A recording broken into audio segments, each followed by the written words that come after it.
네, 안녕하십니까. 세계를 품은 그리스도인으로 살아가시는 우리 복음의 동력자 여러분, 안녕하십니까. 특별히 저와 함께 전 세계를 다니면서 하나님의 복음과 그 복음에 사역하시는 선교사님들을 돕기 위해서 함께 다니며 함께 선교사님들을 섬기고 있는 우리 코리안 인터내셔널 미니스트리 동력자 여러분께 감사와 인사의 말씀을 드립니다. 또한 제가 알지 못하지만 이 유튜브를 통하여서 이 방송을 통하여서 이제 앞으로 만나게 되고 또 오늘 이 세미나를 이제 지켜보시고 들으시는 우리 세계 복음의 복음과 선교에 헌신하신 우리 동역자님들께 감사와 또 예수님의 존귀하신 이름으로 문안을 드립니다. 제가 1997년도입니다. 제가 이제 국제 OM 선교회 선교사로 파송을 받고 대구에서 한국에서 파송을 받아가지고 그 선교 훈련차 캘리포니아 그 페사데나 캘리포니아라는 곳에 가서 훈련을 받은 적이 있습니다. 그때 저는 이 월드 크리스천 무브먼트라는 말을 처음 듣게 됐습니다. 그리고 그 세미나가 바로 이제 Perspectives on the World Christian Movement라는 이 제목의 세미나였는데 그것을 이제 훈련의 한 그 부분으로 한 달 반 동안 거의 매일 동안 공부하고 강의 듣고 하면서 이제 세미나를 들었는데요.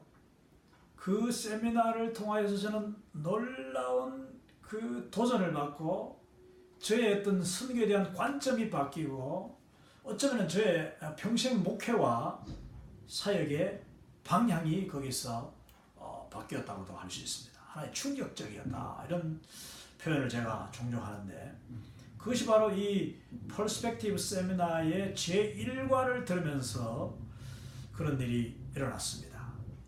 자, 그리고 제가 1997년도에 이 세미나를 수료하고 난 뒤에 3년 동안 국제 OM 선교선 둘로스를 타고 둘로스호 350명의 선교사가 배 위에 선장부터 어린 아기까지 다 선교사죠.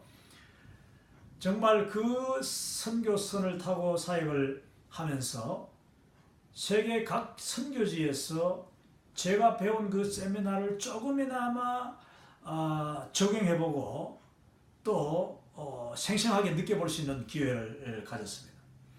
그리고 1999년도에 저는 다시 미국에 이제 선교를 1차 선교를 마치고 미국에 들어와서 그때부터 약 5년 동안 공부를 했는데요.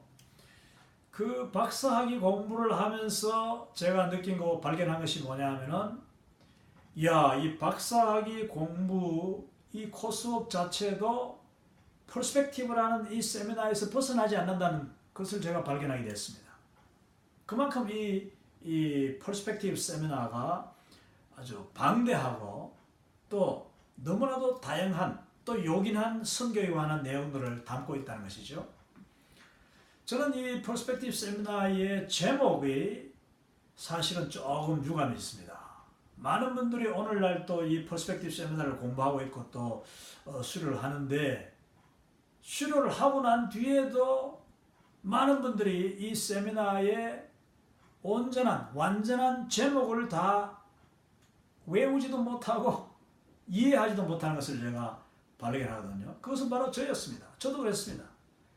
Perspectives on the World Christian Movement 이 세미나를 15주 아니면 1주, 5일, 인텐시브로 3일 이렇게 세미나를 하기도 하고 가르치는데 대부분 세미나를 마칠 때마다 수료하는 분들이 이 제목을 다 외우지도 못하고 또 이 제목을 이해하지도 못한다는 것입니다. 솔직히 말씀드려서 제가 이 세미나의 제목을 완전히 이해하게 된 것은 아마도 이 세미나를 가르치고 난 뒤에 한 5년, 6년이 지나고 난 뒤에 참 죄송하고 부끄럽지만 저는 이 세미나의 정말 의미를 깨달았고 그 더 깊은 의미는 지금도 깨닫고 있는 중입니다.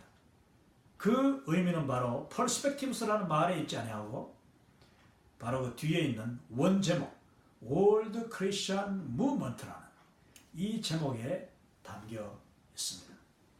이제 제가 이 강의를 하면서 이 세미나가 왜 World Christian Movement에 관한 이야기냐, 그냥 단순히 perspectives, 성경에 대한 관점, 뭐 전망, 무슨 그런 지식에 있는 것이 아니라 이 세미나는 근본적으로 World Christian Movement, 세계를 품은 그리스도인을 양성하는 운동에 초점이 맞춰져 있다는 것을 저는 배우면 배울수록 그리고 가르치면 가르칠수록 이것을 새롭게 깨닫고 있습니다.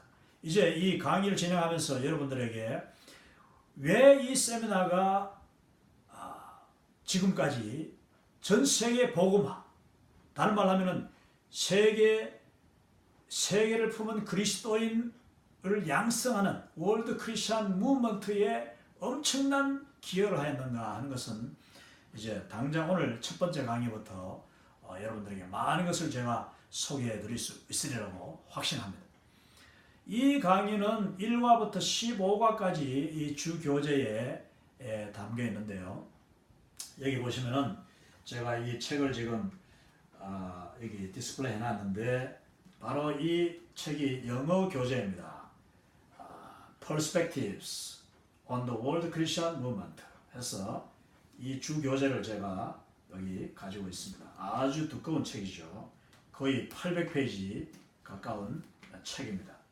그리고 또한 이 책 옆에 제가 한국말로 된 이 번역 한국어 교재를 여기 가져다 놨는데 한국어로 번역하다 보니까 내용이 더 많아졌습니다. 그래서 두 권으로 나눠서 번역했는데 첫 번째 이 퍼스펙티브스의 네 가지 퍼스펙티브스 관점 가운데 성경적인 관점과 역사적인 관점만 나누어서 1권으로 이렇게 번역을 하였고 이 페이지만 해도 800페이지입니다. 놀랍죠? 그리고 두 번째 이 책이 Perspectives 이제 문화적인 관점과 전략적인 관점에 관한 내용인데 이렇게 두 번째 책으로 2권으로 역시 번역이 되어 있습니다. 여기 보면은 세계 기독교 선교 운동의 성경적, 역사적, 문화적, 전략적 관점이다. 이렇게 제목을 번역했는데 저는 세계 기독교 선교 운동이라고 하지 않고 세계를 품은 그리스도인 운동, 월드 크리스천 무브먼트다. 월드 크리스티애니티 무브먼트가 아니고 기독교 운동이 아니고 그리스도인인데 예수님을 믿을 뿐만 아니라 세계를 가슴에 품고 그 복음을 어떻게든 땅끝까지 가져감으로써 예수님의 명령에 순종하는 삶을 살고자 하는 그 사람들의 운동, 그 사람들의 이야기가 바로 이 월드 크리스천 무브먼트다 하는 것을 제가 이 세미나를 가르치면 가르칠수록 또 공부를 하면 할수록 이제 제가 더 느끼고 있습니다. 자, 이 교재가 여기 있고요. 그리고 이제 이 방금 조금 전에 이야기했습니다만은 이 세미나의 내용은 네 가지 퍼스펙티브스로 분류가 되겠습니다. 첫 번째는 성경적인 관점, 비블리컬 퍼스펙티브가 있고, 그리고 그게 이제 1과부터 약 이제 5과까지 내용이라고 볼 수 있습니다. 6과부터 6, 7, 8과 이 세 과는 이 히스토리컬, 역사적인 관점에 대해서 다루고 있습니다. 그리고 이제 9과부터 15과까지는 문화적인 관점, 이제 cultural perspectives, 또 전략적인 관점, strategic perspective에 대해서 가르치고 있는데요. 이제 오늘 제가 이 강의를 하려고 하는 이 2과는 성경적인 관점 가운데서도 첫 강의로 선택하기에는 정말 아주 너무나도 좋은, 너무나도 은혜되고 내용이 저는 공부를 할 때마다 가르칠 때마다 그리고 교재를 읽을 때마다 얼마나 제가 은혜를 받고 감동을 받고 정말 도전을 받고 초심으로 돌아가게 만드는지 저는 두 번째 이과를 너무나도 사랑합니다. 특별히 일과 내용도 제가 조금 전에 말씀드렸죠. 저는 일과를 통해서 충격을 받을 정도로 엄청난 도전을 받고 이 퍼스펙티브에 몰입하고 헌신하게 됐는데, 일과 내용은 사실 조금 더 성경적인 그런 내용들을 많이 파운데이션을 다루기 때문에 좀 더 어렵고 내용이 좀 더 깊이가 있습니다. 그래서 첫 강의로는 제가 이제 지금 십몇 년 동안 가르치다 보니까 첫 번째 강의에는 이과를 가르치는 것이 아주 듣는 분들에게 훨씬 더 이 선교에 대해서 깊이 이해하고 빠져들고 이 세미나가 어떤 내용을 하는 것을 빨리 맛을 보게 된다는 것을 제가 발견하게 됐습니다. 그 내용 제목도 보면은 이 선교는 바로 하나님의 영광이다 하는 것이요. The story of His glory. 여러분, 이 하나님의 글로리, 하나님의 영광에 대한 이야기. 그렇습니다. 선교는 바로 하나님의 영광에 대한 이야기예요. 선교하면은, 선교를 조금이라도 정말 해보신 분이라면은 그 선교를 통하여서 하나님의 영광이 나타나고 하나님께서 영광을 보여주시고, 그리고 우리가 개인 그리고 교회적으로 우리 그리스도인들이 하나님의 영광을 처음 하는 기회가 바로 선교라는 것을 오늘 이 이과가 말씀하고 있습니다. 자, 그러면은 이거 한번 제목을 봐두시기 바랍니다. World Christian Movement 미션 퍼스펙티브 세미나의 원 제목이다. 이렇게 제가 소개를 드리면서 이거 한번 시작하도록 하겠습니다. 선교는 하나님의 영광이 담겨 있는 이야기들이다. 자, 이 이과의 내용을 보면은 첫 번째 선교의 정의가 이과에 담겨 있습니다. 1과에는 깊은 어떤 성경적인 그 파운데이션 관점들을 이제 뿌리를 아주 깊이 연구한다면은 2과에서는 선교의 정의, 또 선교의 목적이 무엇인가? 선교의 목적은 바로 예배다 하는 아주 놀라운 그런 그리고 도전적인 말씀을 우리가 배우게 될 것입니다. 세 번째는 선교의 원동력이 무엇이냐? 또 네 번째는 선교에 작용하는 두 가지 하나님의 그 강력한 힘, 두 가지 힘이 무엇인가를 배우게 될 것이고, 다섯 번째는 이제 시간이 될지 모르겠습니다만은 선교 명령의 성경적인 기초에 관하여서 이제 요나서를 연구하는 것인데, 많은 분들이 요나서를 공부하고 부흥회 가도 요나서 한 권 가지고 그냥 부흥회 하지 않습니까? 그러나 이 요나서를 선교적인 관점으로 정말 하나님이 요나서를 쓰신 원래 목적대로 한번 공부할 필요도 있지 않는가. 이 내용은 오늘 만약에 시간 되지 않으면 나중에 2과에 그 따라오는 B, C, D 이런 식으로 이제 각 과목마다 제가 보충 강의를 하게 될 것인데, 그 보충 강의에 이 요나서 강의도 아마 하게 될 것입니다. 오늘 한번 시간 되는 대로 제가 이 강의를 하려고 합니다. 자, 그러면은 선교란 무엇인가? 이 선교의 정의에 대해서 한번 공부해 보도록 하겠습니다. 이 퍼스펙티브 세미나 월드 크리스천 무브먼트에서 우리가 이해하고 가르치는, 그리고 쭉 공부해 보면은 나오는 결론이 뭐냐면은 선교는, 세계 선교는 모든 선교사님들이나 목사님들이나 또 우리 크리스천 여러분께서는 이 선교가 뭐냐 하면은 나름대로 각자 그 정의를 내릴 수 있을 텐데, 우리 퍼스펙티브에서 내릴 수 있는 정의가 뭐냐? 선교는 바로 아직 하나님의 이름을 알지도 못하고 부르지도 않는 사람들로 하여금 하나님의 이름을 부르도록 하는 것이 바로 선교이며, 아직 하나님께 영광 돌림이 없는 곳에 가서 하나님께 영광을 돌리도록, 그리고 예배가 없는 곳에 아직 하나님을 이름도 알지 못하고 영광 돌릴지도 모르고 하나님 앞에 예배드리지 못하는 사람들, 예배가 없는 곳에 가서 그들에게 이름을 가르치고 예수 그리스도의 이름으로, 그리고 하나님께 영광 돌리는 마음으로 함께 예배를 드림으로써 예배가 충만하게 만드는 것이 바로 선교다. 이렇게 강의를 우리는 하고 있습니다. 정말 스티븐 호톤이라는 분이 이 퍼스펙티브 세미나의 그 편집자 가운데 한 분인데 지금도 아주 굉장히 활동을 많이 하고 계시죠. 이분이 이제 이 정리를 내려놓은 것이 이 퍼스펙티브 전체를 통하여서 요약한 선교에 대한 정의다. 자, 그러면은 이 선교의 정의를 설명하는 데 있어서 이것을 만약 여러분이 시험을 친다면은 이 퍼스펙티브는 원래 중간에 시험도 있습니다. 중간 시험도 있고 마지막 시험도 있는데 파이널 이그잼도 있는데 또 물론 논문도 하나 작성해내야 소논문도 작성해야지 원래 이 세미나는 정식으로 수료를 할 수 있지 않습니까? 그러나 여러분 만약에 이 선교의 정의가 아주 중요한 오늘 이과 내용의 핵심 중에 하나인데 선교 정의를 만약에 여러분이 외우러 간다면은 뭐 반드시 외울 필요는 없고 이렇게 이해를 하면 되겠습니다. 첫 번째 하나님의 이름이에요. 하나님의 이름을 알지도 못하고 부르지도 않는 사람들이 가서 그 이름을 가르쳐주고 그들로 하여금 예수님의 이름을 부르도록 누구든지 주의 이름을 부르는 자는 구원을 얻으리라. 이 원리 그대로 정말 가르치는 것이고 두 번째 영광입니다. 하나님 앞에 영광 돌리지 않고 온갖 세상 정말 귀신들과 우상들에게 이 태양이나 달이나 별에게 저희 할머니도 그랬습니다만 우리의 조상들이 다 그랬듯이 정말 그런 사람들에게 가서 예수 그리스도께 하나님께 영광 돌리도록 하는 것이 바로 선교다.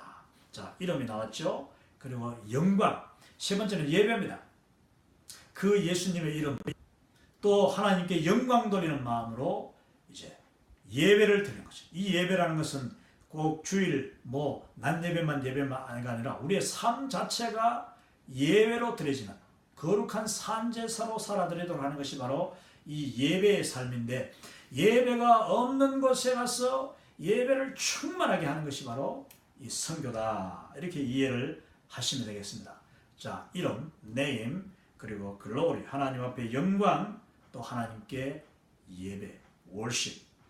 자, 성경에는 정말 많은 그 내용들이 참 이 선교의 핵심 정의에 관하여서 근거가 될 만한 그런 내용도 있는데 우리 여러분 마태복음 6장 9절에 보면은 예수님의 가르쳐 주신 주기도문 있죠. 주기도문은 이름이 거룩히 여김을 받으시오며 하늘에 계신 우리 아버지여 이름이 거룩히 여김을 받으시오며 하나님 아버지의 이름이 거룩히 여김을 받도록 하는 것이 바로 우리 선교의 가장 중요한 정의요 목적이라고 할 수가 있습니다.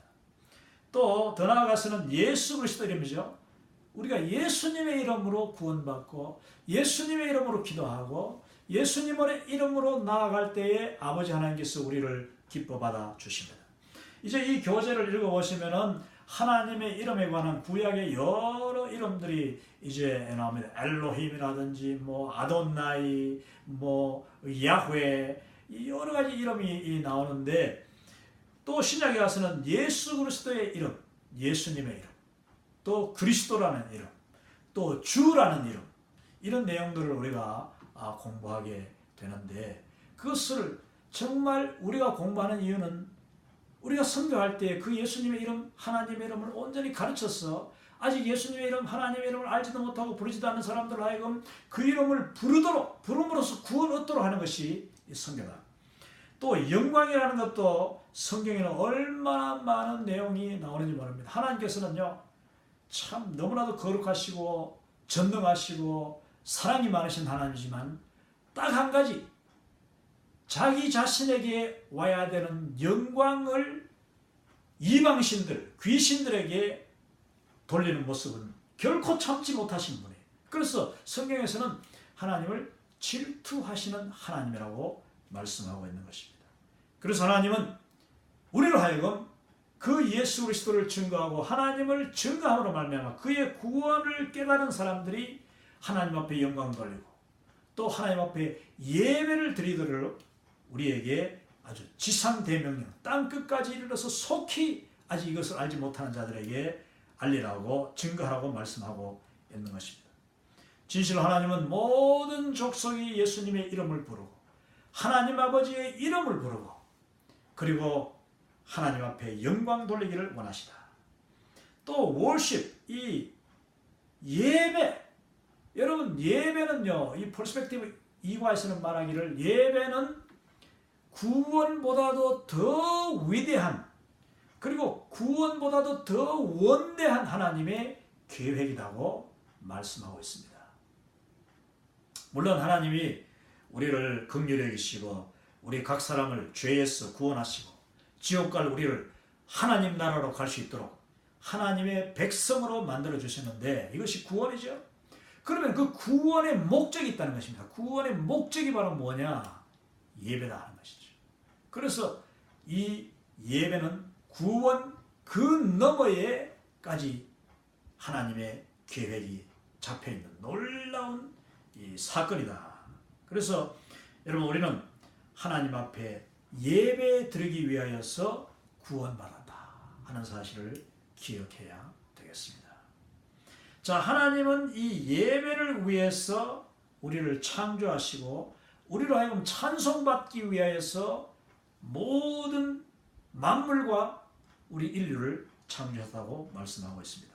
자, 그러면 한번 좀 더 넘어가서 선교 정리에 있어서 이제 시편 67편을 우리가 이 퍼스펙티브에서는 많이 자주 인용하는데 사실은 이게 일과에서 나오는 세 가지 이 퍼스펙티브 세계를 품은 그리스도인 운동의 핵심 구절이 바로 근거가 되는 핵심 구절이 성경적인 관점에 세 가지 핵심 구절이 있는데 그것이 바로 창세기 12장 1절에서 4절 그리고 이 출애굽기 19장 4절에서 6절 이제 그리고 세 번째로는 이 시편 67편이 이 세 가지 핵심 구절 가운데 하나인데요.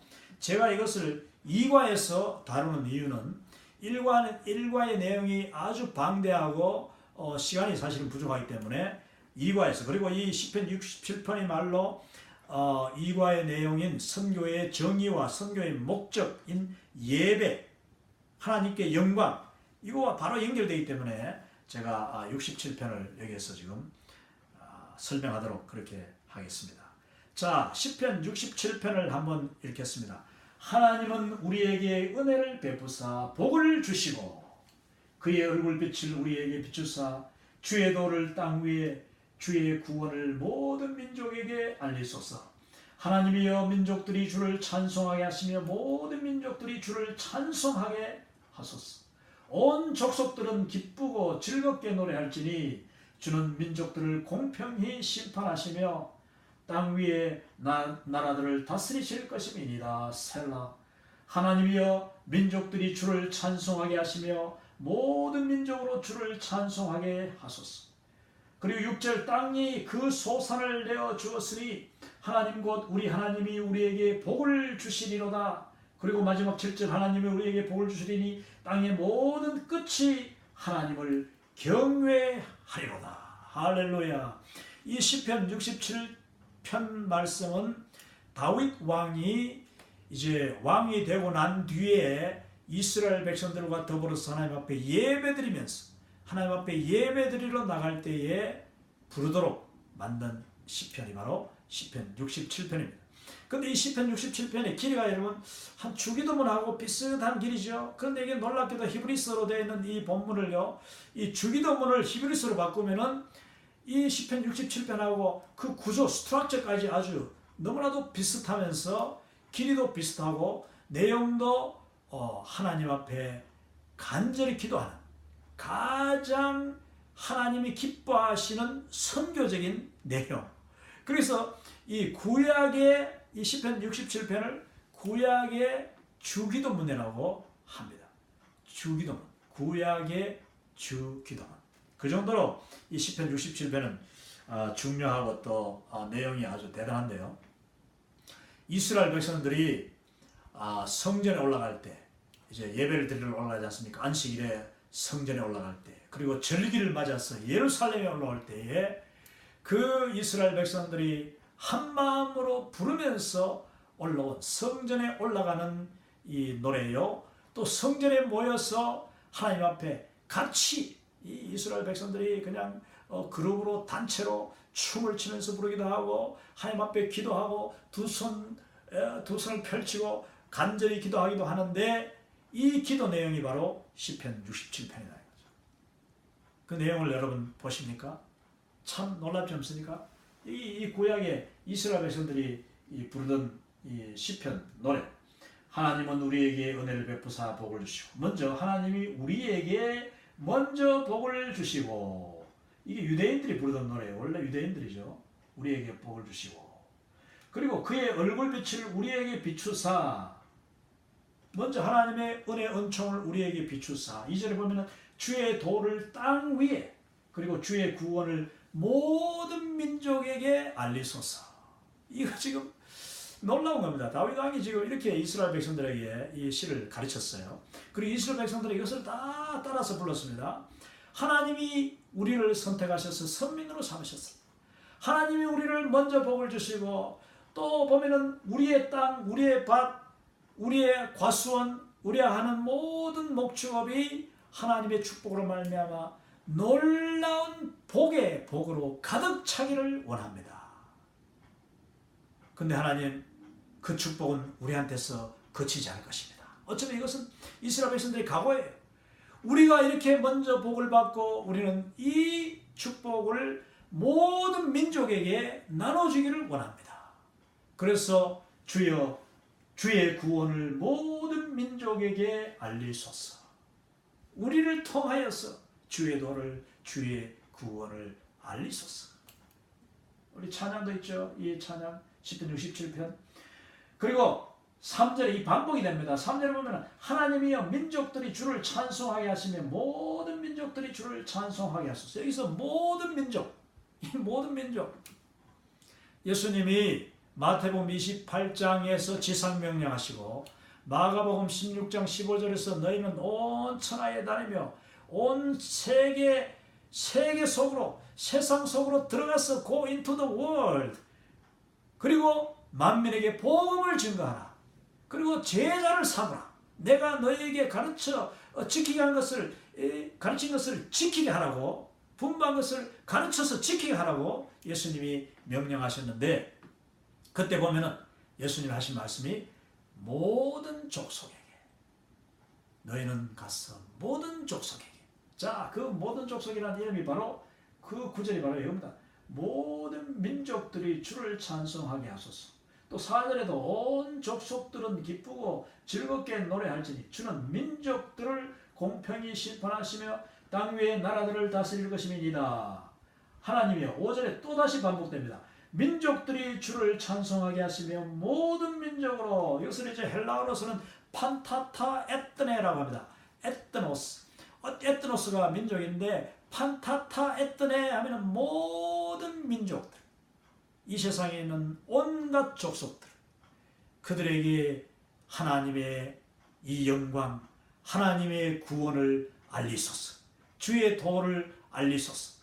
그런데 하나님이 우리에게 먼저 축복하셨고 우리를 먼저 부르셨으니 우리의 소산이 잘 되고 우리의 밭이 잘 되고 우리의 비즈니스가 잘 돼서 우리의 자녀들이 잘 돼서 그로 말미암아 이 민족들에게 이 복음, 이 축복, 주의 도를 들고 나아가게 하소서. 이게 바로 이 시편 67편에 담겨있는 엄청난 뜻이다 하는 것입니다. 자, 6절에 다시 봅니다. 땅이 그 소산을 내어 주었으니 하나님 곧 우리 하나님이 우리에게 복을 주시리로다. 하나님이 우리에게 복을 주시리니 땅의 모든 끝이 하나님을 경외하리로다. 땅 끝까지 이르러. 이거 보십시오. 땅 끝까지 이르러. 이 사도행전 1장 8절에 땅 끝까지 복음을 증거하라고 하셨는데, 여러분, 이 말씀이 바로 시편 67편에서 이미 가득 충만하게 담겨 있는 것을 우리가 발견하는 것입니다.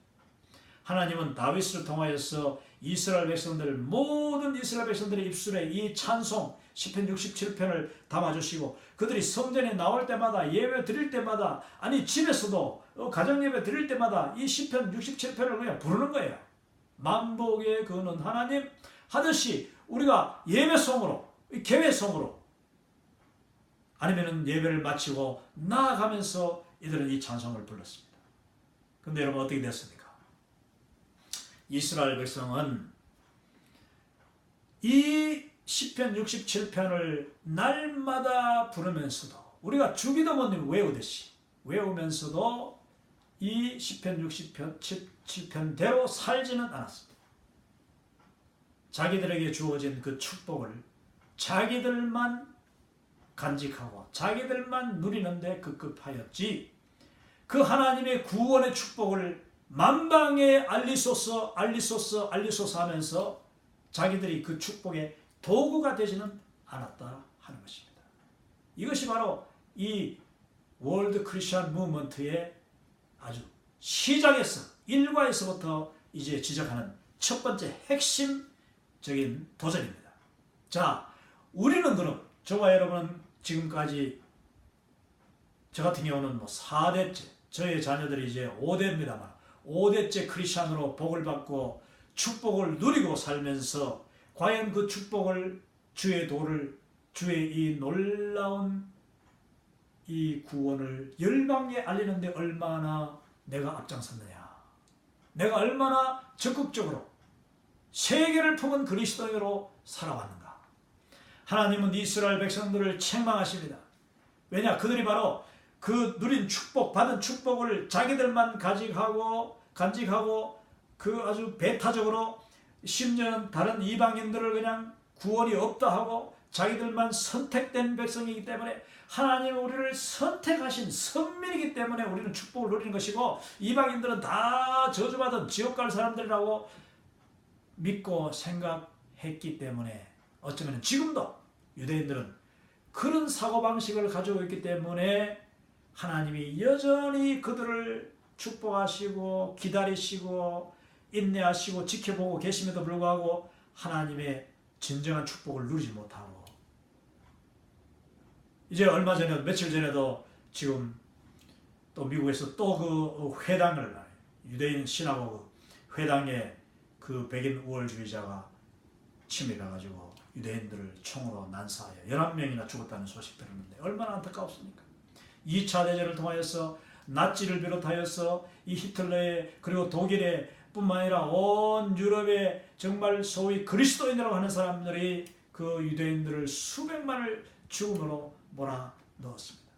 그것은 모두가 다 잘못이, 죽인 자들도 잔인하고 그리스도의 사랑이 아니었던 것이고, 그 죽임을 당한 유대인들의 그 비극 속에는 뿌리 깊은 하나님의 그 원대한 계획, 하나님의 선교 목적에 대한 오해, 아니면은 그냥 마음을 닫아 걸고 자기중심적으로 하나님의 성경을 해석하고 하나님의 축복을 자기만의 것으로 나누지 않았기 때문에 그런 일이 일어나는 것이다. 퍼스펙티브적인 그런 관점에서 역사를 볼 때도 뭐 유대인뿐만 아닙니다. 이제 우리 6과 7과 8과 하면 역사적인 관점을 배우는데 하나님이 세계의 역사를 바꾸시는데도 다 이유가 있으신 거예요. 사람을 바꾸고 왕을 바꾸고 시대를 바꾸고 왕조를 바꿀 때는요, 하나님께서 이 왕조를 바꾸면은, 이 시대가 들어서면, 그리고 이 사람이 통치하면은 행여나 나의 나라가, 하나님의 나라, 하나님의 복음, 하나님의 구원이 좀 더 빨리 확산될 것인가, 이 간절한 그런 소망과 기대를 가지고 하나님은 역사를 주관하셨다는 것을 우리가 보게 되는 것입니다. 시편 67편 우리가 다시 한번 기억합니다. 이 시편 67편을 우리는 읽으면서 하나님이 나에게 주신 목적, 나의 비즈니스가 잘 되고 나의 자녀들이 잘 되고 내가 지금까지 건강하고 하나님 앞에서 축복을 누리면서 살아온 것은 바로 나를 통하여서 모든 민족, 모든 열방에게 복음을 증거하도록 하기 위하여서 우리에게 먼저 축복하셨다는 사실을 우리가 기억해야 됩니다. 그런데 우리는 과연 날마다 기도만 하고 뭐 주기도면 그냥 습관적으로 외우듯이, 그리고 날마다 이것을 이렇게 내리는데 그 내용대로 살지 못하는 그런 사람들이 아니야.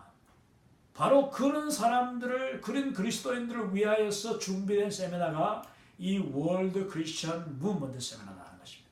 이 세미나를 끝까지 들음으로써 이제 저와 여러분은 다시 한번 월드 크리스천으로 거듭나고 재헌신, 제2의 헌신, 세컨 커미트먼트를 하게 될 것입니다.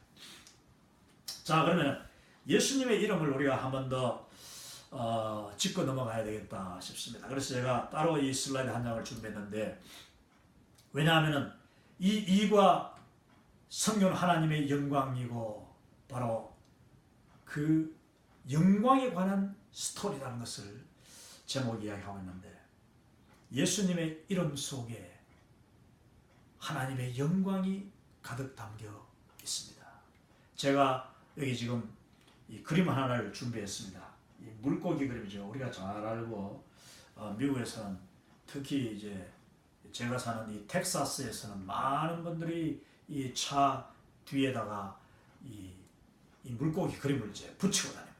붙이고 다니는데 이 물고기 그림을 제대로 이해하고 있는 사람들은 또 드문 것이죠.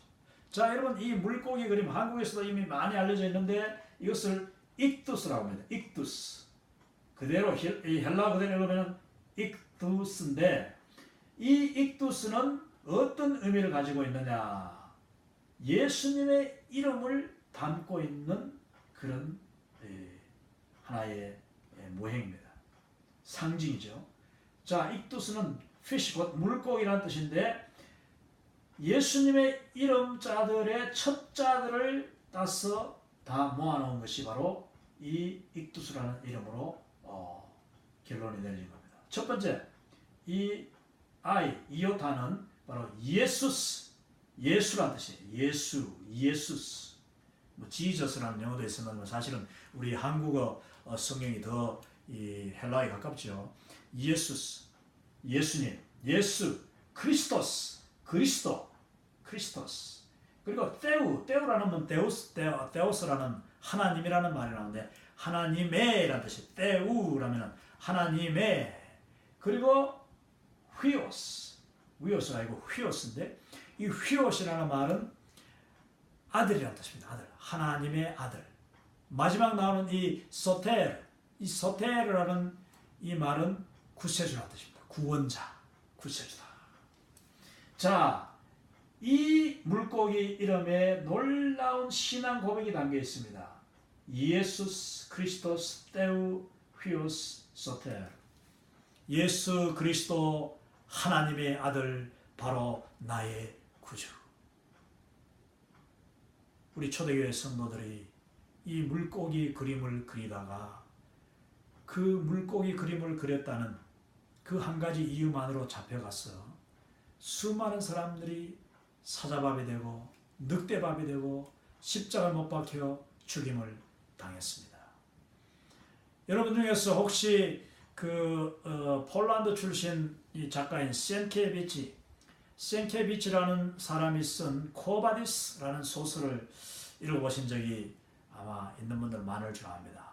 요즘도 이 책이 나오고 있었나마는 요즘은 뭐 워낙 고전을 잃지 않아가지고 이 책이야말로 정말 성경과 굉장히 가깝고, 또 너무나도 하나님의 저는 영감이 임하여서 이 센케비치라는 분이 이 책을 썼다고 저는 그렇게 믿습니다. 내용이 너무나도 은혜롭고 아주 드라마틱한 내용인데, 그 내용에 보면은 초대교회 성도들이 서로의 신앙 고백, 서로가 엄청난 네로 황제와 그 네로 정권의 이 핍박 속에서 자기들끼리 의사소통, 이 사람이 그리스도인인지 아니면은 이 사람이 나를 잡으러 온 그런 첩자인지, 그것을 서로 구분을 해야 되니까 그 구별하는 방법으로 이제 무심코 하듯이 땅에다가 짝대기로 물고기를 그립니다. 그러면은 저쪽에 앉은 분이 그것을 보고 자기도 다가와서 물고기를 그립니다. 자, 그러면은 이제 서로가 그리스도인이라는 것을 알게 되는 것이죠. 그런데 나중에 보면은 그 책에 보면은요, 이제 이 네로 그 독재 정권의 황제 정권의 이 첩자 비밀 이 경찰이죠. 오늘 치면은 이 그리스도인을 핍박하고 잡으러 오는 자들이 그것을 이제 알게 됩니다. 알아가지고 그냥 아무 데나 가서 사람들이 모이는 데 가면은 그냥 조용히 앉아있는 사람에 가서 자기도 이렇게 물고기를 그리는 거예요. 그러면 그리스도인은 반가워서 자기도 물고기를 그립니다. 어떻게 되겠습니까? 그 사람들을 몽땅 잡아다가 다 핍박을 하게 되는데, 여러분 그 당시에 로마 네로 황제 핍박하에 이 물고기를 그린다는 것은 곧 죽음을 각오하고 내가 그리스도인이라는 사실을 고백하는 공개적인 고백이었습니다. 오늘날 우리 많은 분들이 이 물고기 그림을 뭐 차량에도 붙이고 또 집에도 이렇게 장식하기도 하고 목걸이도 하고 또 컴퓨터 바탕 화면으로 이렇게 삼기도 하는데, 정말 우리는 이 익두스 그림을 볼 때마다, 아니 이 그림을 그릴 때마다 나는 이 그림 하나만 가지고도 우리가 하루 경건의 시간을, 정말 눈물겨운 경건의 시간을 가질 수 있는 줄 믿습니다. 예수 그리스도 하나님의 아들, 바로 나의 구주. 이 고백을 우리가 할 수 있어야 되겠습니다. 성경은 이 예수님의 이름을 들어보지도 못하고 이 예수님의 이름을 알지도 못하고 부르지도 않는 사람들에게 가서 예수님을 소개하고 그 예수님의 이름을 가르쳐주고 그 예수님의 이름의 의미를 가르쳐주고, 그리고 그들과 더불어서 예수 그리스도의 이름을 함께 부르는, 그리고 하나님 앞에 영광 돌리고 예수 그리스도의 이름으로 예배드리는, 그것이 바로 선교다. 자, 그럼 이 존 파이퍼 목사님을 제가 이과 강의할 때마다 소개를 하는데요. 이분은 미국 이 미네아폴리스, 미네소타라는 주, 저 아주 추운 그 캐나다 바로 밑에 있는 그 미네소타 주인데요. 거기에 이 미네아폴리스라는 큰 이제 도시가 있습니다. 주도시인데 거기에 베들레헴 베프티스트 처치라는 이 베들레헴 침례교회, 큰 교회입니다. 수만 명이 모이는 교회인데 그 교회 담임 목사님이 바로 이 존 파이퍼 목사님이에요.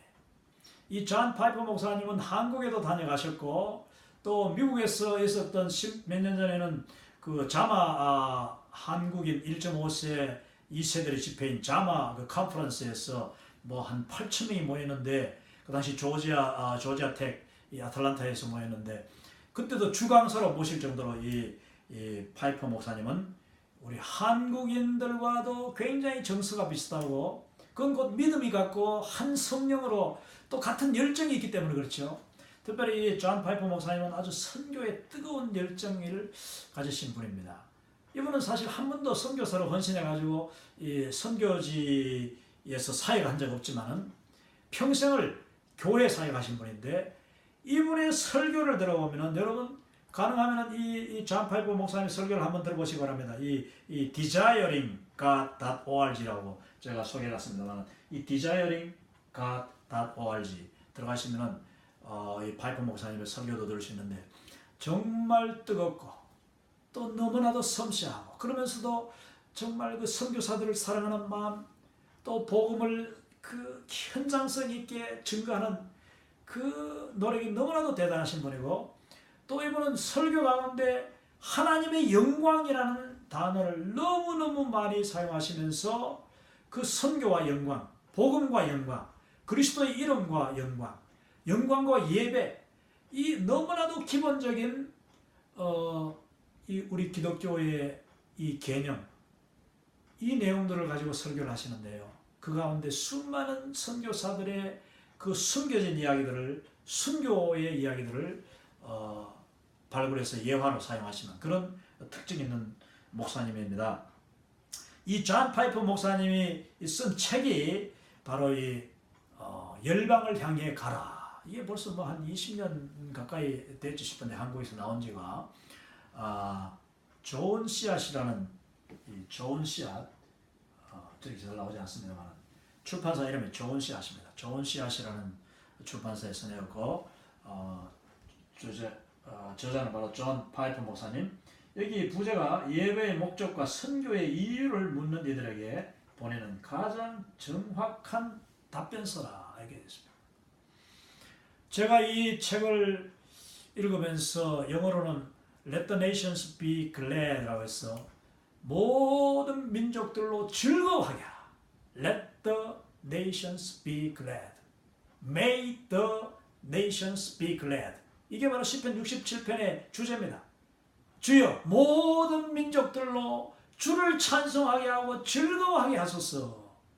그 시편 67편을 이분이 읽고 또 물론 퍼스펙티브를 공부하고 묵상하다가 이 시편 67편을 하나를 바탕으로 열방을 향해 가라, 한국말로는 열방을 향해 가라 하는 선교적인 그런 책입니다만은 원래 제목은 Let the nations be glad. 모든 족속으로 주를 인내에 기뻐하게 하라, 주를 찬양하게 하라, 주를 예배하게 하라, 경배하게 하라, 그런 의미의 책입니다. 근데 이 책에 보면은요, 눈물로가 아니고는 읽을 수 없는 너무나도 감동적인 그런 세계 선교의 역사, 세계 선교사에서 복음 위에 순교하였던, 정말 세계를 품고 그 복음을 들고 어떻게든지 한 발짝이라도, 한 골짜기라도, 한 산 하나라도 더 넘으려고 했던 그 위대한, 어쩌면 이름 없는 선교사들의 이야기들이 여기에 담겨 있습니다. 지금 많은 시간이 지났지만 이 책의 그 파워, 이 책의 내용은 그대로니까 여러분 할 수 있으면 한국에 계신 분들은 즉시 사보시고, 또 미국에서는, 우리 외국에서는 우리 선교사님들은 한국에 들어가실 때 반드시 이 책을 한번 사셔서 비행기에서나 아니면은 정말 조용한 휴가 때 이 책을 읽으면은 엄청난 이 선교 열정이 회복될 줄 믿습니다. 이 책에서 이 존 파이퍼 목사님은 이제 선교의 목적이 뭔가를 이야기합니다. 자, 선교의 두 번째는 선교의 목적이 이제 이과의 이제 주제인데요. 이 선교의 목적이 무엇이냐? 뭐 선교의 정의와 목적은 연결이 됩니다만은 이 존 파이퍼 목사님은 이 책에서 지금 이 책 한 권을 요약하면 바로 이렇게 되는데요. 자, 선교의 목적은 예배가 선교의 힘이다. The power of mission is worship. 이 말부터 시작해야죠. 예배가 바로 선교의 힘이다. 선교의 목적을 이야기하기 전에 예배가 바로 선교의 힘이다. 그리고 또 한 가지, 예배가 없기 때문에, 여기 세 번째 말입니다. 예배가 존재하지 않기 때문에 선교가 있어야 된다. 이렇게 이야기합니다. 자, 선교의 목적 뭐라고 우리가 정리할 수 있겠습니까? 예배가 있게 하기 위해서, 예배가 충만하게 하기 위해서 예배가 없는 곳에 복음을 증거하는 것이 바로 선교다. 선교의 목적은 예배입니다. 존 파이퍼 목사님은 그렇게 이야기합니다.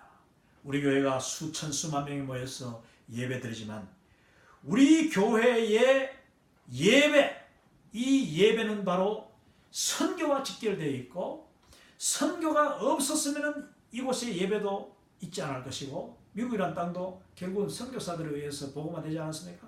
그리고 우리 필그림들, 이 정말 복음 위에서 십자가의 도로 살려고 했던 그 필그림들에 의해서 이 나라가 세워지고, 선교사들이 이 북미에 들어와서 이제 전 세계 복음, 전 나라의 복음이 들어갔는데, 우리 한국도 마찬가지입니다.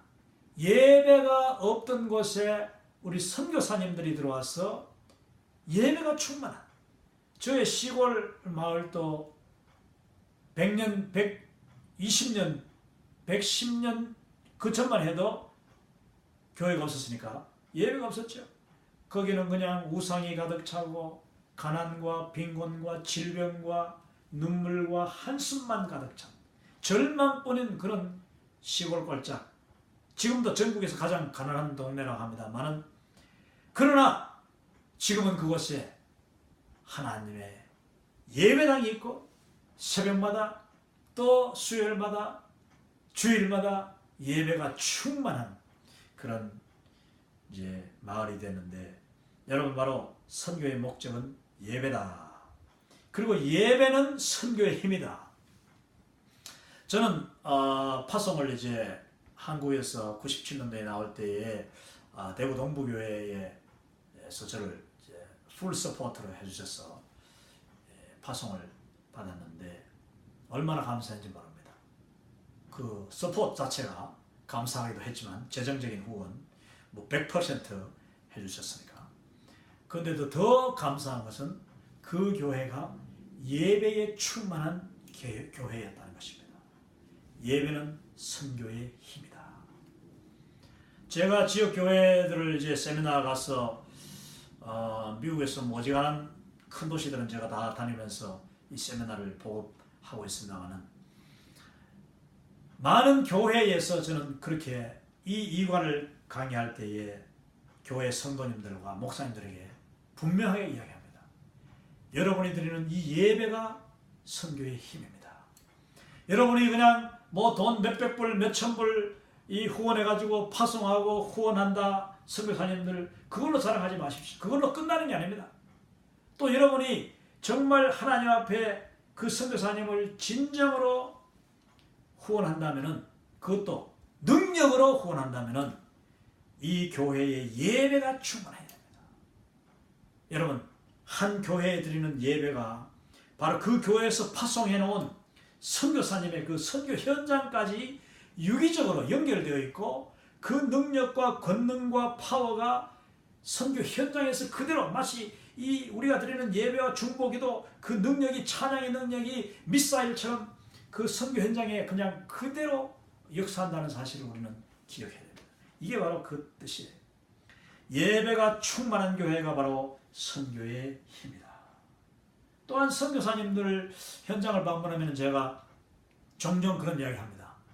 우리 선교사님들 물론 재정적으로 후원받는 것도 좋지만은 여러분이 한 번씩 후원교회 기도 편지도 보내고 또 이 커뮤니케이션 의사소통하면서 또 방문도 해가지고 그 교회가 얼마나 예배가 충만한가를 여러분이 보시고 할 수 있으면 여러분의 방문과 여러분의 그 기도 편지를 통하여서 그 교회에 예배가 뜨겁게 되도록 우리는 도와야 되고 기도해야 되고 반대로 만약에 그 교회가 예배가 죽고 정반대로 예배 시간에 싸우고 다투고 분란이 일어나고 그것이 계속 지속될 때는 차라리 선교사 여러분 그 교회에다 이야기해가지고 나에 대한 후원을 중지해 주십시오.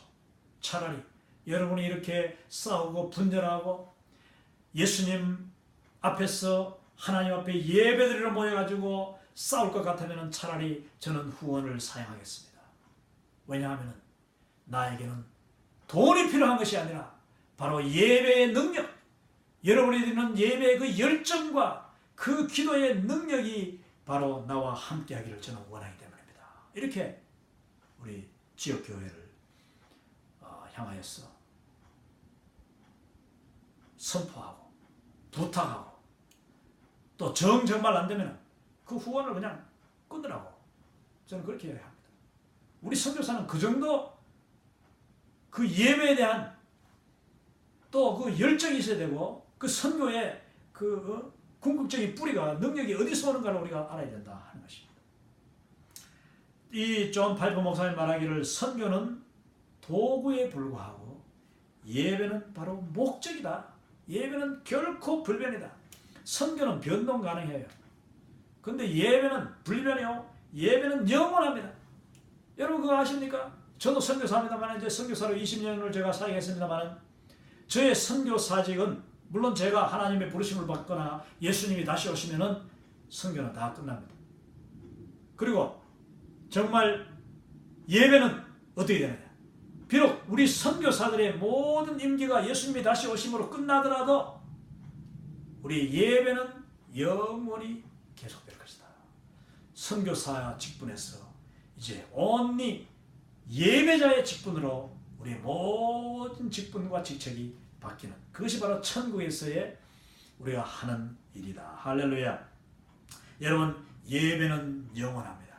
선교는요 예수님이 다시 오거나 또 우리가 천국 가는 순간 우리의 선교는 끝나지만 예배는 천국 가서도 계속돼요. 예수님이 다시 오셔서 정말 온 세상이 구원받고 난 뒤에도 예배는 계속된다. 다시 한번 선교가 존재하는 것은 예배가 없기 때문이다. 여러분 아직까지 여러분이 아는 어떤 지역이나 어떤 나라에 예배가 없다면 우리는 그 나라 그곳에 그 동네에 그 골짜기에 예배가 충만하기 위해서 기도해야 될 것입니다. 그렇기 때문에 지극히 작은 교회, 한국에 있는 뭐 강원도, 경상도 산속에 지극히 작은 5명, 3명밖에 모이지 않는 교회라 할지라도 그 교회는 위대한 것입니다. 그 교회는 너무나도 중요하고 소중합니다. 그러므로 우리가 한국에 아니면 미국에 있는 여러 우리 큰 교회들이 선교한다는 그 선교 가운데 우리 국내 선교 정말 그 오지에서 또 섬에서 사역하고 있는 우리 선교사님들 또 목사님들 가난한 교육자들 전도사님들 어떻게든지 우리가 도와서 그 교회가 그 시골 꼴짝에서 예배가 계속 충만하도록 우리가 불을 부어줘야 될 것이고 불이 탈 수 있도록 후원하는 것이 너무나도 중요한 것이다. 없는 곳에 물론 교회를 세워가지고 이제 개척을 해야 되는 것이죠. 자, 마지막 4번째, 교회의 궁극적인 목표는 선교가 아니라 예배이다. 존 파이퍼 목사님은 교회의 목표는 선교가 아니라 예배이다. 예배는 가장 위대한 일이다. 우리가 할 수 있는 이 인간이 할 수 있는 일 중에 가장 위대한 일이 바로 예배이다. 그리고 선교는 2번째 위대한 일이다. 왜냐? 예배가 있도록 하는 것이 이 선교, 도구로서의 선교이기 때문에 선교도 위대하지만 예배가 더 위대하다. 제가 이렇게 하면 또 어떤 분들은 농담 같지만은 또 지역교회 장로님들 하는 말이 목사님 그럼 우리 뭐 이 선교보다도 이제 예배에 전념해야 되겠네요. 그건 아닙니다. 예배가 없는 곳에 이 예배를 있게 하기 위해서 선교하는 것이고 그러면 이미 기존 교회는 더 예배가 충만함으로 말미암아 그 예배의 능력으로 선교에 더 일로 매진해야 되는 것이지 뭐 예배가 중요하다고 해서 선교를 그만두라는 것이 아니에요. 선교는 예수님 오시는 그날까지 정말 우리의 전심전력하여서 해야 되는 것이 그래서 아직 예배가 없는 곳에 예배가 충만하도록 만들고 예배가 죽어가는 곳에 다시 예배가 살아나도록 만들고 이 예수 그리스도의 복음이 땅끝까지 예배가 땅끝까지 가도록 하는 것이 우리의 선교의 목적이기 때문에 선교는 무엇보다도 중요한 일이다. 그렇지만 여전히 예배보다는 덜 위대하다. 자, 3번째 우리 이과에서 핵심은 선교의 원동력입니다. 이 모티브가 뭐냐? motive of mission이라고 해서 선교의 원동력인데 한마디로 이야기하면 결론부터 이야기하면 하나님께 대한 사랑, 하나님의 사랑에 대한 깨달음 이것이 바로 선교의 원동력이라고 할 수 있습니다. 결코 뭐 사람 좋아가지고 선교하는 게 아닙니다. 인품이 뛰어나고 뭐 돈이 많아가지고 또는 그 사람의 박애정신이 차고 넘쳐서 선교하는 게 아니에요.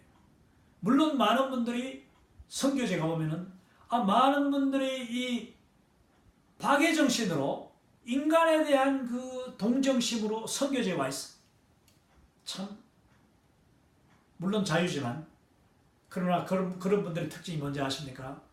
바로 낙심하고 실망하고 배신당했을 때 현지인들로부터 상처받았을 때 그냥 그 화를 이기지 못해 분을 이기지 못해 그 배신감을 이기지 못하고 실망을 이기지 못해. 왜냐? 그분의 선교의 동기가 선교의 원동력이 바로 그 인간에 대한 사랑 또 자기 속에서 솟아나는 그 박애정신 휴머니즘 이것으로 선교 왔는 사람은 6개월 뭐 길면 1년도 못 돼서 벌써 다 이 번아웃 되는 거예요. 뒤로 자빠지는 거예요. 제가 여러 선교지를 다니면서 지금 뭐 반드시 어떤 선교지라고 이야기하기는 뭐합니다만은 지금도 많은 선교지에서 선교사님들이 정말 엄청난 고통을 당하고 있습니다. 그 필요 이상의 고통을 당해요. 사람들에게 뭔가 내가 그리스도의 사랑으로 와서 증거해주고 또 내가 가진 선교사님들이 아무래도 우리가 가진 게 더 많잖아. 그래서 나눠주고 불쌍해서 치료해주고 병원에도 데려가주고 옷도 나눠주고 하면은 그 사람들이 거기에 대해서 정말 변화되면 얼마나 좋아요. 그러나 사람은 그렇지 않아. 사람이 인간이라는 것이 원래 우리가 다 죄성을 타고난 사람들이기 때문에 내 사랑만으로 금방 변화되지 않습니다. 바로 그 사람이 얼마 안 가서 배신하고 거짓말해요. 그리고 또 선교사님 집에서 훔쳐가요. 어떤 선교사님은 보니까 이제 정말 그 처음 출발할 때 이제 적자급으로 뭐 이제 성도님들 그다음에 교회에서 또 자기 이 교회 그동안 목회하면서 모아놓은 뭐 이 퇴직금까지 다 해가지고 이제 뭐 한 3, 4만 불 겨우 준비해 가서 이제 숙소 하나 구하고 그다음에 선교제 가면은 무조건 이 차가 있어야 되니까 차도 이 바닥에 높은 차가 있어야 됩니다. 그래서 이 든든한 차를 뭐 그것도 새 차는 구하면 안 되니까 구할 수 없으니까 너무 비싸요. 그래서 이 저렴한 어떤 중고차를 하나 사는데 그 중고차를 사가지고 다 청소하고 깨끗하게 잘 수리해가지고 이제 집 앞에 딱 세워놨는데 첫날 하룻밤 자고 그 다음날 나가니까 차 백미러가 없어요. 옆에 이 양옆에 백미러가 없는 거예요. 그 어떻게 됐나 싶어 보니까 뭐 알 수가 있습니다. 누가 가져갔는지. 근데 그날 오후에 놀랍게도 그 동네에 얼굴 아는 녀석이야. 얼굴 아는 청년이 이 백미러 2개를 비닐 주머니에 넣고 덜렁덜렁 들고 와가지고 당신 이거 필요하지 않느냐고 합니다. 뻔히 알면서 선교사님 보십시오. 이 청년이 아니면 이 청년을 최소 아는 자가 지난 밤새 이 차의 백미러를 빼간 거예요. 그러고 그 녀석들이 그 다음날 와가지고 그것을 다시 선교사에 팔는 겁니다. 돈 달라는 겁니다. 그 일을 당할 때 여러분 같으면 어떻겠습니까? 정말 억장이 무너지고 얼마나 배신감이 들겠어요. 또 어떤 분은 뭐 차를 세워놨더니 아예 그냥 아침에 가보니까 차에 내 바퀴가 다 사라져버렸어. 바퀴가 다 없어져 버렸어. 왜? 그 바퀴 있던 자리에 벽돌만 딱 구워놓고 그 다음에 바퀴들을 다 뽑아가지고 그냥 가져가 버렸어. 그런데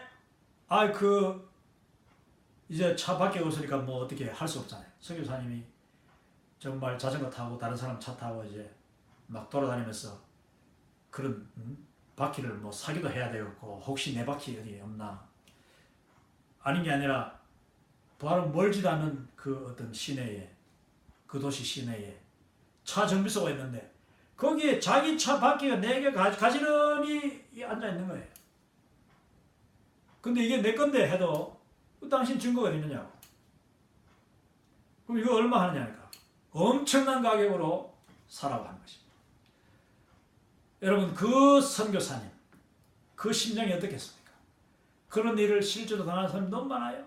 그 중에서 반응이 2가지인데요. 어떤 선교사님 사모님은 그 일을 당하고 난 뒤에 지금 온 지 3개월 뭐 6개월도 안 됐어. 그런데 그분이 나를 붙잡고 선교사님 이놈들 죽일 놈들입니다. 이놈들 너무너무 악한 놈들이에요. 나는 저 인간들 생각하면 밖에도 나가기 싫어요. 나는 막 남편한테 지금 빨리 한국 돌아가자고 벌써 돌아가자고 이야기합니다. 이렇게 이야기합니다. 눈물을 흘리면서 분에 가득 찬 그런 표정으로. 여러분 인간적으로는 이해가 되죠. 그러나 한 가지 우리 이 퍼스펙티브를 공부해보면 그분은 뭐가 잘못되겠습니까? 바로 그분의 선교의 원동력이 잘못된 데서 나온 것이다. 그분의 선교의 모티브가 하나님에게서 나온 것이 아니라 자기 자신의 그 인간에 대한 사랑, 인간에 대한 신뢰, 내가 어떻게 퍼주고 내가 어떻게 뭐 섬기면 쟤들이 뭐 반응하겠지.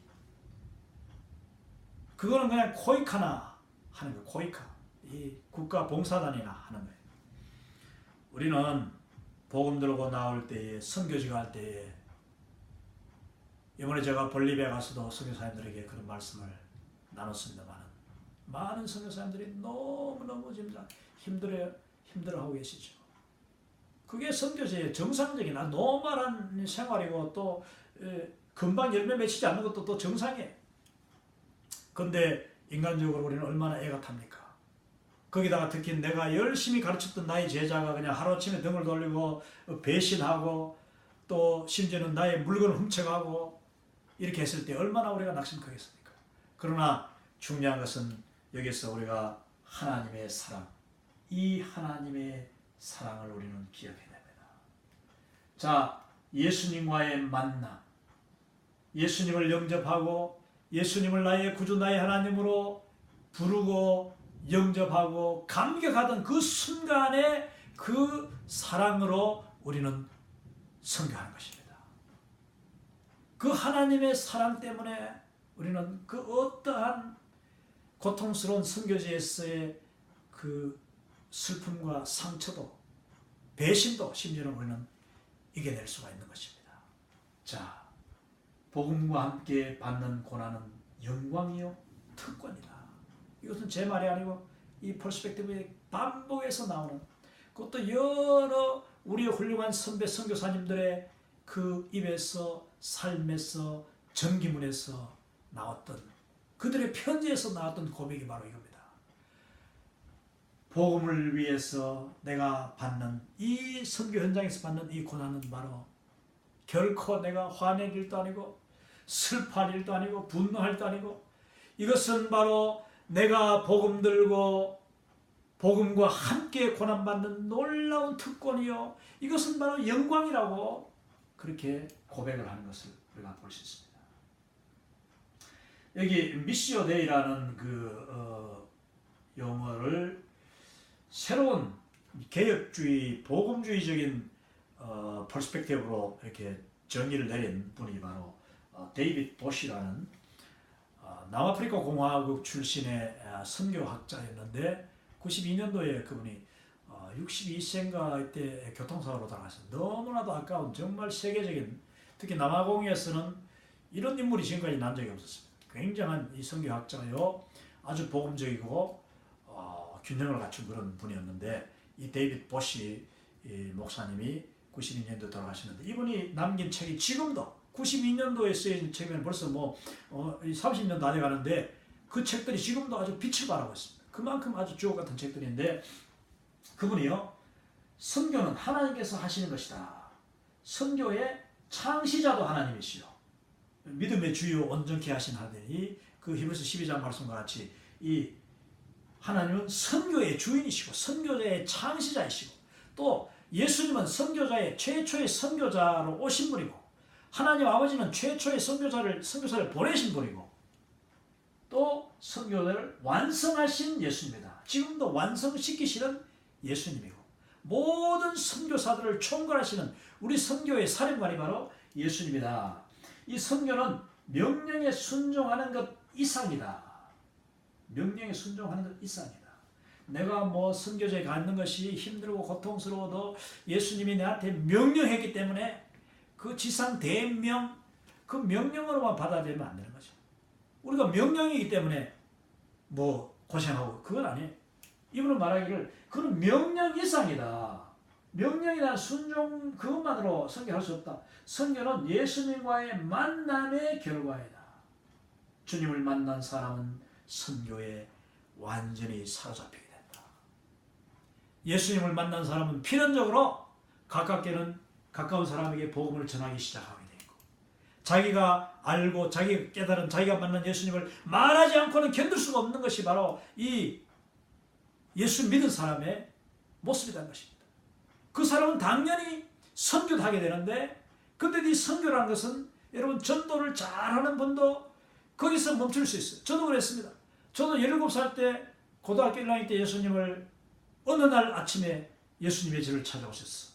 그 새벽에 예수님을 만나고 난 뒤에 놀라운 약 6개월간의 그 눈물의 회개와 감격과 그 마치 허니문이죠.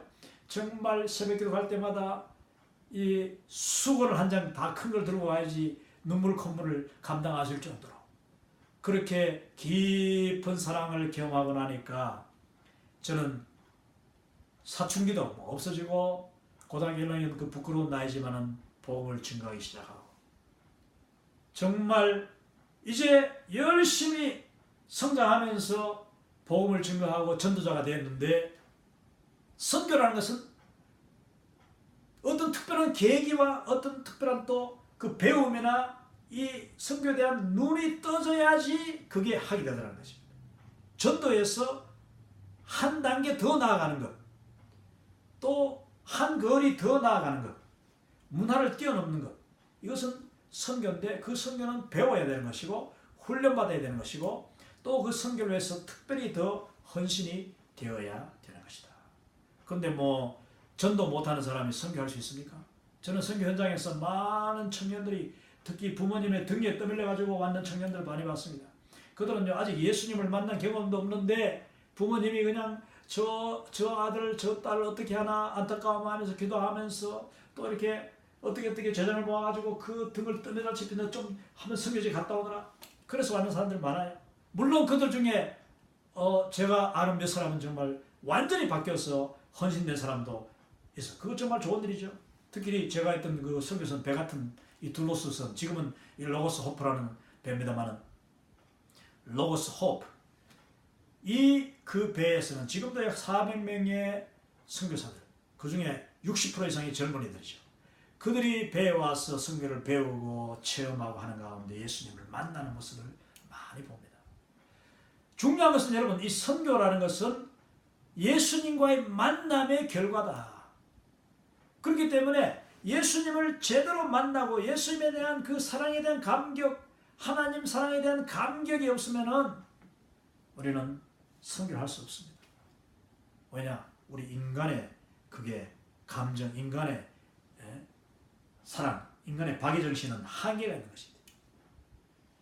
우리가 어렵고 힘들고 넘어질 때마다, 고난당할 때마다, 배신당할 때마다, 슬픔당할 때마다 하나님을 바라보고 예수님이 나를 위해서 나 같은 이 죄인, 나 같은 죄인 위하여서 죽으신 그 예수님을 생각할 때에 우리는 우리의 어려움도 극복할 수가 있게 되는 거죠. 그래서 우리의 선교는 계속해서 아주 롱런, 장기적으로 사역을 할 수가 있게 되는 것입니다. 그렇다고 뭐 안식년 필요 없다는 것은 아니고 정말 우리가 육체적으로도 충전하고 또 셀프 케어, 자기 자신을 돌보는 것도 해야 되지만은 우리의 영적인 가장 중요한 원동력은 바로 하나님의 사랑이다 하는 것입니다. 자, 여기 대해서 이제 하나만 더 하고 오늘 첫 번째 강의를 마쳐야 되겠습니다. 선교의 원동력에 있어서 하나님의 사랑이 선교의 원동력이다 이렇게 지금 말씀하고 있는데 그 예를 제가 한번 들어보려고 합니다. 자, 두 사람만 들려고 하는데 첫 번째 이 웩 선교회라는 선교회가 웩 코리아도 있습니다. 웩 한국 웩 선교회가 있는데 Worldwide Evangelization for Christ, 원래는 이제 크루세이드였는데 Worldwide Evangelization 크루세이드였는데 지금은 Worldwide Evangelization for Christ, 그리스도를 위한 세계적인 전도운동, 이 단체인데 웩입니다. 이 웩 선교회는 지금도 뭐죠, 파키스탄이나 뭐 아프가니스탄이나 뭐 이라크에서 일반 단체가 가지 않고 선교사님들이 다 꺼리는 그냥 아주 오지에 아주 위험한 곳에 목숨 걸고 들어가는 사람들이 웩 선교회인데 이 웩 선교회의 창시자가 누구냐면은 바로 C.T. 스터드라는 선교사입니다. C.T. 이 찰스 토마스 스터드라는 분인데 이 C.T. 스터드 선교사님이 고백했는 고백이 이 웩 선교회의 아주 모토가 되고 있습니다. 만약 예수님께서 하나님이신 것과 나를 위해 죽으신 것이 분명할진대 예수님을 위한 그 어떠한 희생도 나에게는 결코 큰 희생이라고 할 수 없다는 것입니다. 내가 복음 위해서 선교사로서 또 선교지에서 당하는 그 어떠한 희생도 예수님이 정말 나의 하나님이시고 그 하나님이신 예수님이 이 땅에 오셔서 날 위해서 죽으셨다는 것이 분명할진대 그분이 나의 주, 나의 하나님이신 것이 분명하실 텐데 내가 그분을 증거하다가 내가 그분의 이름을 증거하다가 내가 그 복음을 증거하다가 당하는 고난, 고통, 희생은 결코 중요한 것도 아니고 희생이라고 할 수도 견줄 수가 없다는 것입니다. 얼마나 중요합니까? 그래서 그분은 오직 우리에게는 전진만 있을 뿐이고 결코 뒤로 물러가는 그런 침륜에 빠지는 일이 있을 수 없다는 것입니다. 오늘 많은 선교사님들이 복음 증거하다가 실망하고 낙심하고 번아웃되고 영적으로 지치고 배신감에 치를 떨고 하는 것을 제가 말씀드렸습니다만 정말 그럴 수 있죠. 저도 그런 될 수 있습니다. 그러나 우리는 그렇게 되지 않도록 노력해야 됩니다. 어떻게 할 수 있습니까? 나의 박애정신이 아니라 나의 인성으로 그걸 버틸 수 없는 거예요. 우리는 지치기 전에, 아니 날마다 예수님과의 관계 속에서, 하나님과의 그 관계 속에서 그 하나님의 사랑을 내가 날마다 확인하고 그 하나님의 사랑을 날마다 공급받고 그 예수 그리스도의 그 복음의 놀라운 원초적인 십자가의 은혜가 내 속에서 날마다 새롭게 새로워질 때에 우리는 사역을 계속 감당할 수가 있는 것입니다. 그래서 우리 선교사님들은 개인 기도, 개인 경건 시간, 그리고 말씀 시간, 하나님 앞에 예배하는 시간이 너무나도 중요한 것입니다.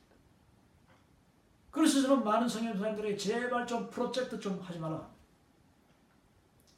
감당하지 못할 일을 벌려가지고 거기다가 짓눌려서 그냥 재정 끌어오느라고 사람들 눈치 보고 이 사람 저 사람한테 편지하고 전화하고 이메일하고 카톡하고, 여러분 그러다 보면은요, 믿었던 사람이 뭐 한두 번 도와주지만은 그거 자꾸 도와줍니까? 또 많은 분들이 사실은 거의 80, 90%가 완전히 믿었는데 한 번도 도와주지 않습니다. 전혀 모른 척하죠. 그럴 때에 내가 복음 위해서 온갖 것을 희생하고 내가 여기까지 왔는데 아무도 나를 알아주지 않는다고, 그거 문제가 어디 있는 것이고, 그거는 원동력이 잘못된 것입니다. 사람을 믿지 말고 하나님의 사랑에 의지하고 하나님의 사랑에 내 자신이 날마다 십자가 밑에 다시 나아감으로써 그것을 회복할 때에 우리의 선교 원동력이 살아날 수 있는. 그렇기 때문에 이 시티 스터드는요, forward ever, backward never. 결코 전진만 있지 never backward, 뒤로 물러가는 건 없다는 것입니다. 이번에요, 사실은 이 영국에서 이 시티 스터드 선교사님은 영국에서 최고, 그 당시 최고 가는 그 1900년대인데 최고 가는 이 대학, 캠브리지 대학에 그냥 명문대학의 우수 수재요, 장학생이요. 또 거기다가 그 대학에서 전 세계적으로 유명한 이 크리켓이라는, 지금도 크리켓이 이제 영연방 쪽으로는 유명한 스포츠인데 뭐 야구 비슷한 거죠. 그 크리켓 챔피언 중에서도 MVP까지 했던 사람이에요. 이분이 그 당시에 전 세계 크리켓 경기에 그냥 국가대표로, 영국 국가대표 그것도 주장으로 나가고 최고 MVP 했던 사람이에요. 지금도 그분의 그 성적이 남아있어요. 근데 그분이 예수님을 만나고 난 뒤에 자기 친구 그 캠브리지 출신 6명과 함께, 그래서 캠브리지 7이라는 말이 나왔는데 이 캠브리지 출신 이 6명과 그 당시 영국 육군사관학교 출신 1명, 그래서 7명의 청년들이 하나님 앞에 동시에 헌신해가지고 이제 그 허드슨 테일러, 여러분 육가에 보면 이제 나옵니다만은 그 8과에 육가에서 나오는, 미안합니다, 8과에서 이제 공부하게 되는데 그 허드슨 테일러 선교사님이 시작한 China Inland Mission, CIM이라는 그 중국 내지 선교회에 헌신해가지고 가게 되는데, 영국에서 그 청년들이 가가지고 온갖 고생을 하면서 거기서 중국말을 배우고 문화를 배우고 변발을 하고 중국 옷을 입고 중국 음식을 먹으면서 복음에 이제 동참하게 되는 것입니다. 이분이 병이 들어가지고 한 10년 하고 난 뒤에 시티 스터드는 영국으로 다시 수환이 돼서 몸이 버티지 못해가지고, 여러분 보십시오. 이 크리켓 세계 챔피언이 MVP가 얼마나 건강하고 잘생겼는지 모릅니다. 이분이 그런데 10년 동안 얼마나 열심히 복음을 전했는지 완전히 몸이 망가져 버렸어요. 그래서 영국으로 돌아올 때는 그냥 이 요양을 하지 않으면 안 될 정도로. 그래서 그분은 요양을 하고 난 뒤에 요양을 최소한으로 하고 몸이 완전히 회복되지도 않았는데 이번에 어디 가냐면은 인도로 갑니다. 인도로 가서 또 복음을 또 한 10년을 전해요. 그러니까 인도에서는 또 얼마나 많은 병에 걸리고 얼마나 무리를 했는지, 음식을 제대로 먹지 못하고 이제 다시 영국으로 돌아왔는데, 그분이 영국으로 돌아왔을 때 이제 이 웩 선교회를 창시하기 직전인데 그 당시에 이분이 53세였다 합니다. 53세였는데 이 시티 스터드 목사님, 저보다도 조금 젊은 이제 53세인데 얼마나 이분이 몸이 망가졌는지, 그 당시에 영국의 그 신문에, 일간지 신문에 뭐라고 나오냐면은 이 세계 챔피언, 크리켓 챔피언이었던 이 MVP CT 스터디가 돌아왔는데 그 사람의 몰골이 얼마나 비참한지 걸어다니는 종합병원, 한마디로 이야기하면 종합병원이라 했습니다. 이 온갖 뮤지엄 of disease라고 했으니까 그러니까 온갖 병들의 박물관이다 이렇게 했으니까 오늘날 치면 종합병원이다, 걸어다니는 종합병원이다 할 정도로 이분이 그냥 온갖 병에 시달리고 사람이 그냥 알아보지도 못할 정도로 망가진, 쇠퇴한. 근데 여러분 그분은 거기서 끝나지 않았습니다. 거기서 다시 몸을 조금 추스리고 난 뒤에 CT 스터드는요, 하나님에 대한 사랑이 나의 선교의 원동력이다. 오직 전진만 있을 뿐 뒤로 물러서면 있을 수 없다. 만약 예수님께서 나의 하나님이신 것과 그리고 예수님이 나를 위해서 죽으신 것이 분명할진데 내가 그것을 믿을진데 내가 복음 위해서 예수님 위해서 당하는 희생 그 고통은 아무것도 아니다 하면서 툴툴 털고 일어나가지고 이번은 어디로 가냐면은 아프리카, 그 당시에 가장 아무도 가지 않던 그 아프리카를 향하여서 이분은 가게 되는 것입니다. 그것도 아프리카, 중앙아프리카의 콩고라는, 지금도 여러분 콩고는 뭐 대단한 밀림이죠. 그곳에 이분이 그냥 맨몸으로 뛰어들었어요. 맨몸으로 뛰어들어가지고 거기서 복음을 증거하면서 이제 사역을 몇 년 하다가 1, 2년인가 하다가 다시 영국에 들어와서 이 사역을 정말 목숨 걸고 할 사람 함께 동력하자 하면서 만든 것이 이 웩 선교였습니다. Worldwide Evangelization Crusade. 오늘날은 For Christ. 이 웩 선교사 선교회가 그렇게 시작이 된 것이죠. 요 앞에 뭐가 하나 있었는데. 자, 여기 또 보면은 이분이 뭐라고 했느냐 하면은 어떤 사람들은 맨 밑에 보십시오. 여기 보면은 어떤 사람들은, 어떤 목사님들이나 어떤 그리스도인들은 소망하기를 그냥 뭐 교회 종소리가 땡그랑 평화롭게 울리는 그런 참 도시에서 그 종소리 들으면서 차인벨 소리 들으면서 생활하는 것이 최고라고 그렇게 소망하지만은, 그러나 나는 차라리 천국의 앞마당에서 지옥의 앞마당에서 영혼을 구원하는 그 레스큐 샵이라고 했으니까 영혼을 구원하는 어떤 비즈니스 그러니까 선교 사역을 나는 하겠다. 지옥의 앞마당에 가서라도 내가 할 수 있으면 내가 선교를 하겠다. 영혼 구원하는 일을 나는 하겠노라고 합니다. 그 환경이 아무리 지옥 같더라도, 지옥 앞마당, 지옥 밑바닥 같을지라도 나는 거기서 영혼 구원하는 일만 할 수 있다면 차라리 영국의 평화로운 그 전원교회 댕그랑댕그랑 종소리 들으면서 저녁을 맞이하는 것보다 나는 차라리 지옥의 한중간에서라도 거기서 영혼 구원하는 일을 할 수 있다면 나는 그 일을 선택하겠다고. 그러니까 이분의 이 정신을 물려받은 분들이 얼마나 지금 웩 선교에 약 거의 1800명 선교사가 지금 사역하고 있습니다. 자, 여기 한 사람 더 있네요. 여기 보면은 사실은 이제 팔과에서 세계 이 기독교 운동의 그러니까 세계를 품은 그리스도인 운동의 개척자들이라는 제목으로 이제 인물을 공부를 할 텐데, 거기에는 아주 주요한 메이저 인물들, 소위 아주 유명한 분들을 하는 대신에 여기서 제가 두 분을 이제 소개하는데, 두 번째 분은 바로 우리가 잘 아는 리빙스턴이라는 선교사입니다. 많은 분들이 그 리빙스턴 선교사님을 우리가 뭐 초등학교 때부터 이렇게 듣고 배운 그런 분입니다만은, 이분은 선교사라는 것보다도 믿지 않는 세상 역사, 서양사에서도 그 무역로를, 아프리카의 무역로를 개척한 영국의 무역 상인으로 이렇게 알려져 있습니다. 굉장히 유명한 분이죠. 그리고 탐험가로 알려져 있죠. 근데 사실은요, 이 리빙스턴은 완전히 헌신된 세계를 품은 그리스도인이었던 것을 우리가 알 수 있습니다.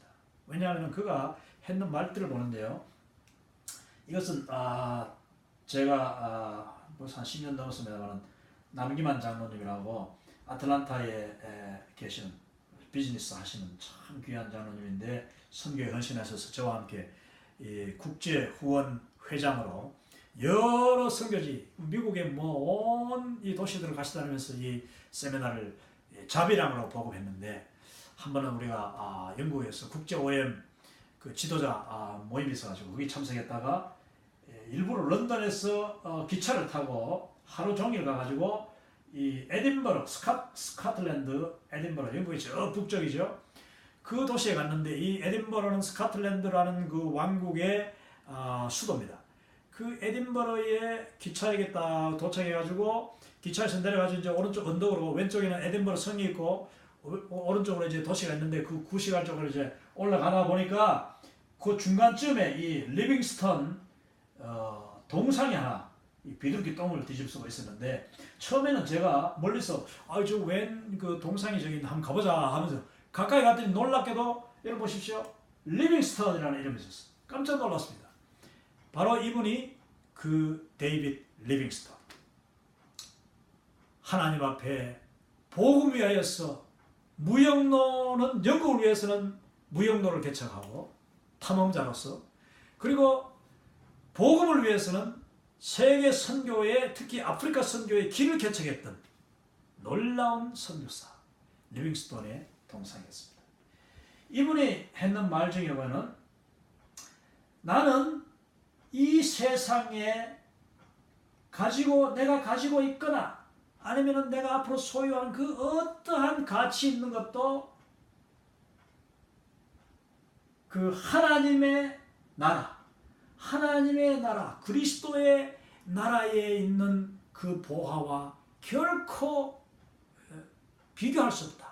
차라리 나는 이 세상에 가지고 있던 것, 나의 명예, 뭐 사람들이 뭐 기자들이 나를 찾아오고 칭찬하고 뭐 나를 위해서 뭐 기사를 쓰고 하는 그거는 아무것도 아니야. 그건 아무것도 아니다. 내가 그리스도의 왕국의 참 종으로 사자로 연결되어 있는 이것보다 더 중요한 관계는 없다고 고백했습니다. 그리고 또한 이분이 또 다른 말은 뭐냐면은 If a commission by an earthly king is considered an honor. 이 세상의 임금, 그 당시 영국은 또 임금의 여왕 시대니까 이 세상의 임금이 나를 어떤 뭐 대사로나 뭐 임명을 한다. 뭐 군인 장교로 이렇게 커미션이라는 말은 이렇게 임명한다는 뜻인데 공직에 임명하는데 그 공직에 임명하면 얼마나 엄청난 그 영광입니까? 그러나 How can I commission by a heavenly king be considered a sacrifice? 세상의 제왕 군왕이 나를 임명해줘도 어떤 자기나 어떤 자리에 임명해줘도 그것이 큰 영광일진데 하늘의 왕 주 예수님, 하나님의 왕이신 하나님 아버지 우리 주 예수님이 나를 주의 복음의 종으로 커미션 임명해 주셨으니 나에게 사명을 주셨으니 이것을 위해서는 나는 희생을 드릴 것밖에 없다. 내가 거기에 이거는 영광 그 이상이기 때문에 이거는 희생 나의 모든 생명을 바쳐서 이 사명 주님이 세워진 이 사명을 감당하겠노라고 이분이 이렇게 다짐한 것을 봅니다. 자, 이 에딘버러 이제 여기서 제가 올라가면서 뭘 생각했느냐 하면 리빙스턴의 전기문에 나오는 한 장면을 생각했습니다. 리빙스턴이 아프리카에 가서 이제 몇 년 동안 고생하면서 그도 역시 이 C.T. 스터드처럼 온 몸이 병으로 다 쇠하얘지고 머리도 다 빠지고 열병으로 머리 다 빠지고 완전히 그냥 얼굴은 정말 늙어버렸어. 그러니까 옷도 누더기. 그런데 이제 이분이 이제 영국에 돌아옵니다. 영국에 돌아오는데 먼저 전보를 보내기를 자기 부인에게 여보 내가 어느 몇 날 며칠 언제쯤 기차가 우리 에딘버러 역에 도착한답니다. 그때 봅시다 하면서 이제 전보를 보냈어요. 그래서 이 리빙스턴의 부인이 사모님이 이 언덕 위에 이제 그 도시가 있으니까 그 도시에서 이제 기차역을 향해서 걸어 내려옵니다. 리빙스턴 선교사님이 좀 일찍 도착했어요. 기차가 일찍 도착해가지고 기차역에 내려가 아무도 없으니까 이제 터벅터벅 가방 하나 메고 그 언덕 우리가 올라갔던 그 길을 따라서 이제 리빙스턴 선교사님이 올라가는데 물론 뭐 오르막길 올라가다 보니까 땅을 쳐다보고 가게 되죠. 고개를 숙이고 이렇게 헐떡이면서 숨을 헐떡이면서 이제 천천히 올라가는데 그 위에서 내려오는 부인은 지금 남편이 올 시간이 벌써 지나고 기차 소리가 났는데 싶어가지고 마구 달려 내려옵니다. 여러분 두 분이 길 중간에서 아마도 이 동상에 있던 그 위치쯤 될 겁니다. 서로 스쳤어요. 스쳐 지나갔어. 그런데 부인이 남편을 몰라봤다는 것입니다. 아무리 그래도 그렇지. 여러분 부인이 남편 몰라보는 일 참 드문 일이죠. 멀리서도 우리 남편, 우리 아내 금방 알아보잖아요. 그런데 이 리빙스턴의 부인은 남편을 몰라봤습니다. 그것은 너무나 오랫동안 떨어져 있었기 때문 아니고 너무나 오랫동안 떨어져 있었기 때문에 세월 문제가 아니고 이 리빙스턴 선교사님이 아프리카에서 온갖 열병과 그 풍토병으로 너무나도 고생하고 몰골이 그냥 말이 안 했기 때문에 머리가 다 빠지고 나이가 그냥 몇십 년 늙었는 이 할아버지 같은 쪼그라든 사람이 됐기 때문에 살도 다 빠지고 그래서 더 이렇게 걸어 올라오니 그 사람이 설마 내 남편이라 이 부인은 상상도 할 수 없었던 것입니다.